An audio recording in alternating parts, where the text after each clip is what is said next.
दोस्तों स्वागत करते हैं आप सभी का और हम लेकर आए हैं देश और दुनिया की ताजा बड़ी खबरें जिनको जानेंगे एक एक करके विस्तार से, इसलिए वीडियो को अंत तक जरूर देखें। दोस्तों इस वीडियो को बनाने में हमारी बहुत मेहनत लगती है, इसलिए इस वीडियो के लिए एक छोटा सा लाइक जरूर कर दें। और दोस्तों पहली बड़ी खबर जो निकल कर आ रही है कि बिहार चुनाव से पहले महागठबंधन को झटका, जीतन राम मांझी ने तोड़ा नाता। और इसी के साथ अगली बड़ी खबर में जानेंगे कि नए सीरो सर्वे में खुलासा, दिल्ली के 29% लोगों में महामारी एंटीबॉडी। अगली बड़ी खबर में जानेंगे कि पीएम स्वनिधि योजना में जनधन खाते समेत कई और सुविधा देगी सरकार। और साथ ही जानेंगे कि सिर्फ एक कार्ड पर मिल रहा है फ्री में दाल और चावल। इस खबर को भी जानेंगे विस्तार से, पर उससे पहले कि इंटरनेट बैंकिंग में हो रहा है बहुत बड़ा फ्रॉड, तो बैंक ने ट्वीट करके बताए हैं बचने के उपाय। और साथ ही जानेंगे कि कहां पर इंदिरा रसोई हुई शुरू, जहां मिलेगा 8 रुपए में भोजन।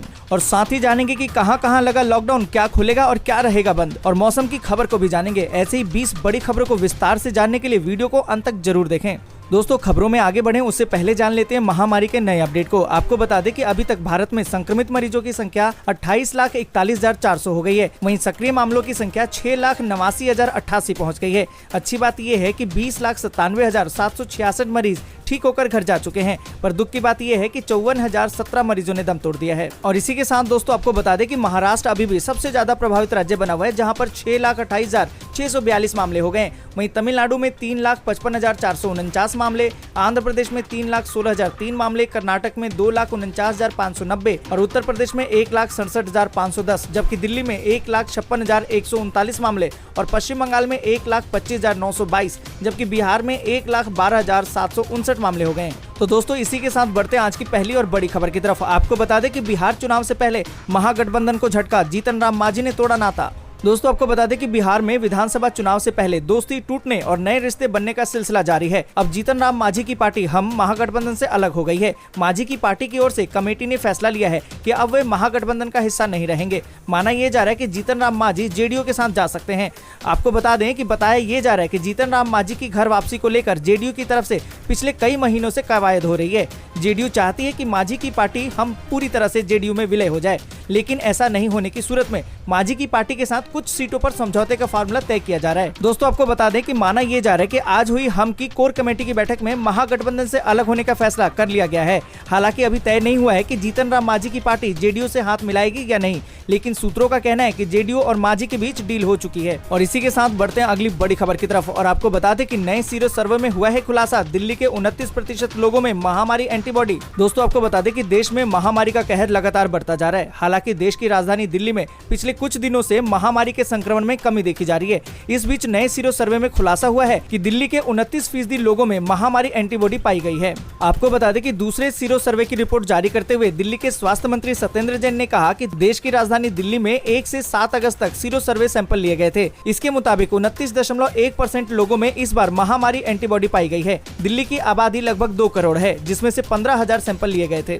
और इसी के साथ दोस्तों बढ़ते हैं अगली बड़ी खबर की तरफ। और आपको बता दें कि IRCTC की अपनी और हिस्सेदारी बेचेगी मोदी सरकार, शुरू हुई इसकी तैयारी। दोस्तों आपको बता दें कि मोदी सरकार अब इंडियन रेलवे कैटरिंग और टूरिज्म कॉर्पोरेशन यानी कि IRCTC में अपनी और हिस्सेदारी बेचने की तैयारी कर रही है।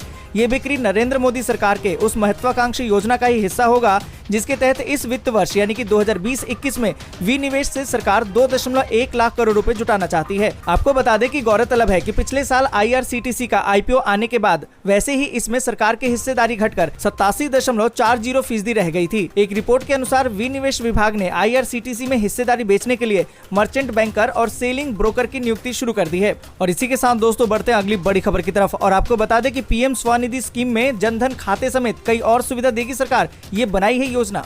दोस्तों आपको बता दें कि सरकार ने स्ट्रीट वेंडरों की जिंदगी फिर से दुरुस्त करने के लिए बड़ी योजना तैयार की है। आपको बता दें कि पीएम स्ट्रीट वेंडर आत्मनिर्भर योजना के तहत लाभार्थियों की संपूर्ण सामाजिक आर्थिक रूपरेखा तैयार करने का फैसला किया गया है।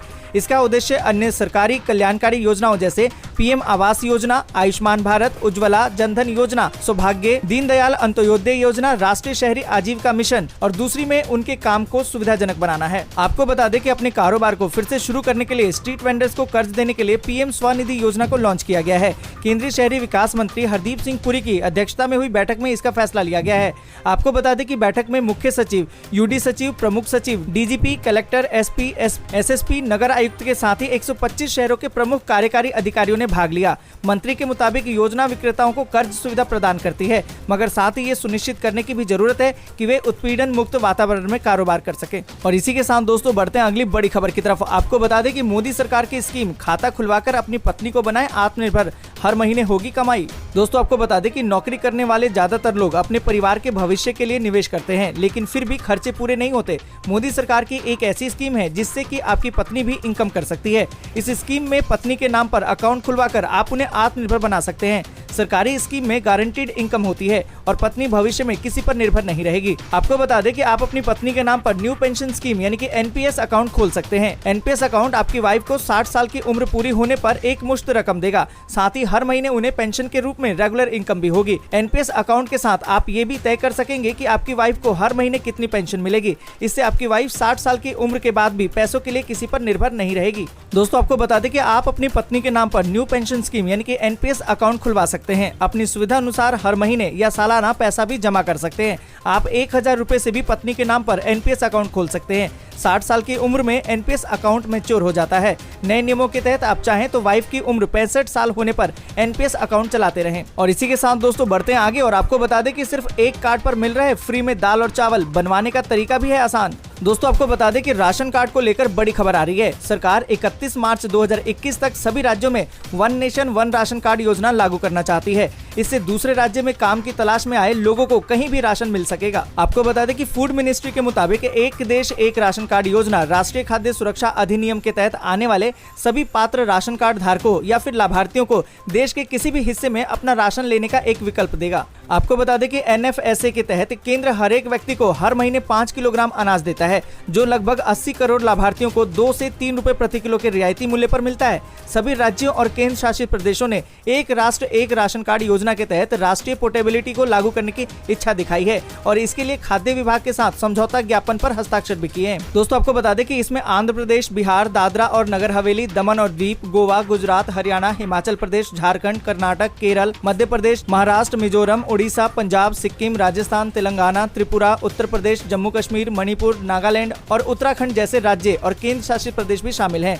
मार्च 2021 से पहले शेष 12 राज्य और केंद्र शासित प्रदेशों में one nation one ration card सुविधा को लागू करने के ठोस और नियमित प्रयास किए जा रहे हैं। आपको बता दें कि राशन कार्ड बनवाने के लिए आपको जन सुविधा केंद्र यानी कि CSC पर जाना होगा। यहाँ आप नए राशन कार्ड के लिए फॉर्म भरकर अप्लाई कर सकते हैं। इसके लिए आप ऑनलाइन फॉर्म भी भरवा सकते हैं। जन सुविधा केंद्र सारी डिटेल्स ऑनलाइन भर देते हैं और बदले में आवेदनकर्ता को एक स्लिप देते हैं। वह स्लिप आवेदनकर्ता को तहसील में मौजूद फूड सप्लाई ऑफिसर को देनी होती है। आपको बता दें इसमें कुछ फीस चार्ज होती है। और इसी के साथ दोस्तों बढ़ते हैं अगली बड़ी खबर की तरफ। आपको बता दें कि इंटरनेट बैंकिंग में हो रहा है बहुत ज्यादा फ्रॉड। बैंक ने ट्वीट करके बताए हैं बचने के उपाय। आपको बता दें कि भारतीय स्टेट बैंक यानी कि SBI ने अपने ग्राहकों को साइबर ठगों से बचाने के लिए कुछ सुझाव साझा किए हैं। एक ट्वीट के माध्यम से बैंक ने कुछ उपाय भी बताए हैं जिनसे कि धोखाधड़ी को रोका जा सकता है। दोस्तों आपको बता दें कि जब आप इंटरनेट बैंकिंग करते हैं तो आप अपने मोबाइल फोन को कभी भी पहुंच से बाहर न रखें। किसी भी अनयूज्ड एप्लीकेशन और कनेक्शन को खुला न छोड़ें। अपने मोबाइल फोन को कभी भी अज्ञात या अविश्वसनीय नेटवर्क से न जोड़ें। अपने मोबाइल में पासवर्ड, यूजर नेम जैसी संवेदनशील जानकारी कभी न रखें। कभी भी वायरस से प्रभावित डेटा को दूसरे मोबाइल फोन पर फॉरवर्ड न करें। साथ ही आपको बता दें कि डेटा का नियमित बैकअप लें। 15 अंकों वाले IMEI नंबर को नोट करें। हमेशा अपने मोबाइल फोन की स्क्रीन लॉक रखें। मोबाइल फोन से कंप्यूटर में किसी भी डेटा को ट्रांसफर करने से पहले नए एंटीवायरस सॉफ्टवेयर के साथ डेटा को स्कैन करें। मोबाइल ऑपरेटिंग सिस्टम को नियमित रूप से अपडेट करें। आपको बता दें कि इससे पहले SBI ने चार्जिंग स्टेशनों पर अपने फोन चार्ज करने को लेकर चेतावनी जारी की थी। बैंक ने चार्जिंग स्टेशनों पर अपने फोन को प्लग इन करने से पहले ग्राहकों को सोच विचार करने की सलाह दी थी। और दोस्तों आपको बता दें कि बैंक से संबंधित OTP और किसी भी तरीके की अन्य जानकारी किसी से भी शेयर नहीं करना चाहिए। अगर आप इन सावधानियों को बरतेंगे तो आप सुरक्षित बैंकिंग कर सकेंगे। और इस खबर पर आप क्या सोचते हैं कमेंट करके जरूर बताएं। और इसी के साथ बढ़ते हैं अगली बड़ी खबर की तरफ और आपको बता दें कि इंदिरा रसोई योजना शुरू, 8 रुपए में मिलेगा भोजन। दोस्तों आपको बता दें कि राजस्थान सरकार ने 8 रुपए में भोजन की थाली उपलब्ध कराने की अपनी महत्वाकांक्षी इंदिरा रसोई योजना की शुरुआत कर दी है। इस योजना पर सालाना 100 करोड़ रुपए खर्च होने का अनुमान है। आपको बता दें कि मुख्यमंत्री अशोक गहलोत ने वीडियो कॉन्फ्रेंसिंग के जरिए इस योजना की शुरुआत की है। उन्होंने कहा कि इंदिरा रसोई योजना प्रदेश की एक ऐसी अनूठी योजना है जिसमें कि शहरी गरीब परिवारों को पौष्टिक भोजन रियायती दर पर मिलेगा। गहलोत ने कहा कि इस योजना का मुख्य ध्येय ये है कि प्रदेश में कोई भी व्यक्ति भूखा न सोए। योजना का लाभ प्रदेश के अंतिम व्यक्ति तक पहुंचे और उसे सस्ती दरों पर भोजन उपलब्ध हो सके। गहलोत ने कहा कि इस योजना की शुरुआत शहरी इलाकों में की जा रही है, लेकिन अगर जरूरत हुई और स्वयंसेवी संस्थाएं आगे आएं तो राज्य के कस्बों और गाँवों में भी इस योजना का विस्तार किया जाएगा। उन्होंने कहा कि इस योजना के लिए धन की कोई कमी नहीं आने दी जाएगी। दोस्तों, आपको बता दें कि स्वायत्त शासन मंत्री शांति धारीवाल ने कहा कि मुख्यमंत्री गहलोत ने इस साल मार्च में बजट में इसकी घोषणा की थी। आपको बता दें कि इंदिरा रसोई योजना में एक लाभार्थी को 8 रुपए में शुद्ध और ताजा भोजन करवाया जाएगा। एक थाली पर कुल 20 रुपए खर्च आएंगे, जिसमें कि राज्य सरकार 12 रुपए देगी। और इसी के साथ दोस्तों बढ़ते हैं अगली बड़ी खबर की तरफ और आपको बता दें कि भारत में एक दिन में महामारी के 69,652 नए केस, 28 लाख पार हुए मरीज, जबकि 53,000 मरीजों ने तोड़े दम। दोस्तों, आपको बता दें कि देश में महामारी संक्रमण के एक दिन में रिकॉर्ड करीबन 70,000 नए मामले सामने आए हैं, जिससे कि संक्रमितों की संख्या 28.36 लाख से अधिक हो गई है। हालांकि इसी अवधि में 58,000 से अधिक मरीज स्वस्थ भी हुए हैं। केंद्रीय स्वास्थ्य और परिवार कल्याण मंत्रालय की ओर से गुरुवार को जारी आंकड़ों के मुताबिक पिछले 24 घंटे में 69,652 नए मामले सामने आए और 977 लोग इस बीमारी से दम तोड़ गए। नए मामलों के साथ संक्रमितों का आंकड़ा 28,36,925 हो गया है, जबकि मृतकों की संख्या 53,866 हो गई है। इस दौरान 58,793 मरीज स्वस्थ हुए, जिन्हें विभिन्न अस्पतालों से छुट्टी दे दी गई है। अब तक 20,96,664 लोग इस महामारी से मुक्त हो चुके हैं। संक्रमितों की संख्या में इजाफा होने के साथ ही सक्रिय मामलों की संख्या भी 9,881 बढ़ी है।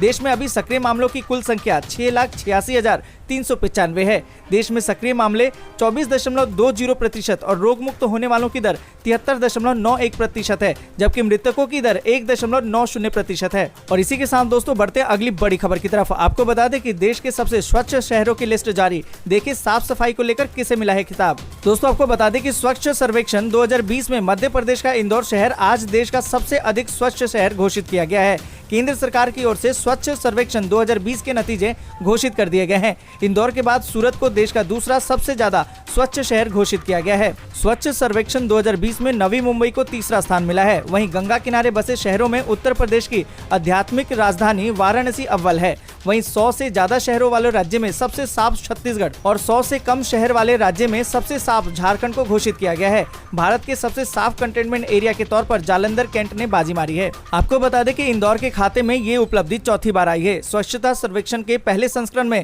भारत में सबसे स्वच्छ शहर का खिताब मैसूर को मिला था। वहीं इसके बाद लगातार 3 साल यानी कि 2017, 18 और 19 में मध्य प्रदेश का इंदौर शहर सबसे स्वच्छ घोषित किया गया था।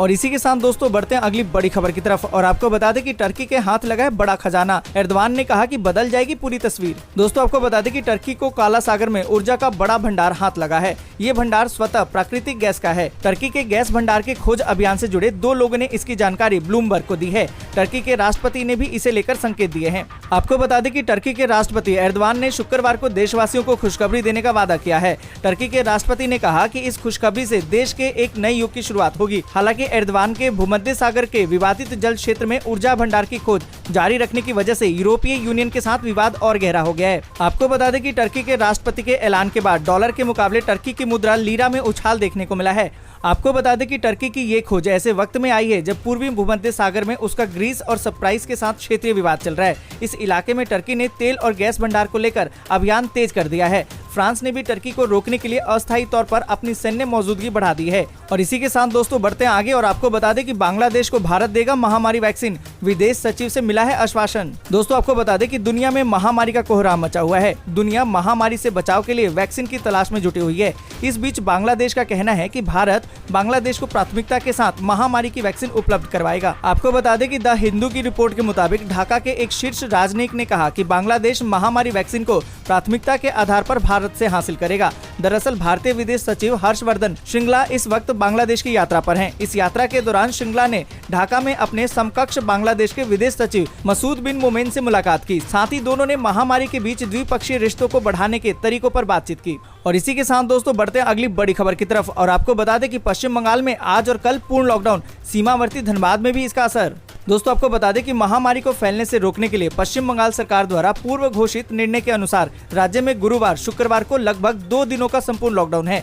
इसके मद्देनजर लगातार 48 घंटे तक पूरे राज्य में तालाबंदी रहेगी। राज्य सरकार की ओर से जारी दिशा निर्देशों के अनुसार सुबह 6 बजे से लेकर रात के 10 बजे तक बेवजह घरों से निकलने पर प्रतिबंध है। इसका असर सीमावर्ती झारखंड राज्य के धनबाद में भी देखने को मिल रहा है। रेलवे ने पश्चिम बंगाल जाने वाली ट्रेनों को रद्द कर दिया है। धनबाद होकर हावड़ा नई दिल्ली और सियालदह नई दिल्ली राजधानी एक्सप्रेस गुजरती है। रद्द होने के कारण धनबाद के रेल यात्रियों को भी परेशानी का सामना करना पड़ रहा है। किसान दोस्तों, आपको बता दें कि पंजाब में महामारी के बढ़ते मामलों के साथ ही राज्य सरकार ने बड़े कदम उठाने की तैयारी भी कर ली है। लुधियाना, पटियाला और जालंधर जिलों में लगातार महामारी के मरीजों की संख्या बढ़ रही है। इसको देखते हुए सरकार को एक बार फिर से लॉकडाउन का विकल्प अपनाने पर विचार कर रही है। इस बारे में फैसला मुख्यमंत्री कैप्टन अमरिंदर सिंह की अध्यक्षता में आज होने वाली उच्च स्तरीय समीक्षा बैठक में लिया जाएगा। आपको बता दें कि संभावना जताई जा रही है कि पंजाब में लुधियाना, पटियाला की स्थिति को देखते हुए लॉकडाउन जैसे कड़े कदम उठा सकती है सरकार। और इसी के साथ दोस्तों बढ़ते हैं आगे और जानते हैं मौसम के ताजा अपडेट को। आपको बता दें कि कई इलाकों में भारी बारिश की चेतावनी। दोस्तों आपको बता दें कि बंगाल की खाड़ी में गहरा कम दबाव का क्षेत्र बन गया है। इसके गुरुवार को अवदाब के क्षेत्र में तब्दील होकर पश्चिमी दिशा में आगे बढ़ने के आसार हैं। इसके प्रभाव से जबलपुर, रीवा, सागर, ग्वालियर, चंबल संभाग के जिलों में अच्छी बारिश होने की उम्मीद है। इस दौरान कहीं कहीं भारी बारिश भी हो सकती है। आपको बता दें कि मौसम विभाग ने कहा है कि बंगाल की खाड़ी में गहरा कम दाब का क्षेत्र मौजूद है। गुरुवार को इस सिस्टम के आपदाव के क्षेत्र में परिवर्तित होकर पश्चिमी दिशा की ओर आगे बढ़ने की संभावना है। आपको बता दें कि शुक्रवार, शनिवार को राजधानी सहित पूरे प्रदेश में झमाझम बारिश होने के आसार बन रहे हैं। इसके अलावा गुजरात के दक्षिणी भाग के ऊपर ऊपरी हवा का चक्रवात बना हुआ है। इससे अरब सागर में भी लगातार नमी मिल रही है। इससे गुजरात में पहले मालवा इलाके में अच्छी बारिश की उम्मीद है। वर्तमान में मानसून द्रोणिका कुछ ऊपर खिसककर आगरा से होकर गुजर रही है। इसके भी गुरुवार को प्रदेश के मध्य में आने के संकेत मिल रहे हैं। दोस्तों आज के लिए बस इतना ही। वीडियो को लाइक और शेयर जरूर कर दें। अगर अभी तक आपने चैनल को सब्सक्राइब नहीं किया है तो सब्सक्राइब करें, बेल के आइकन को दबाएं, ऑल नोटिफिकेशन को जरूर ऑन करें।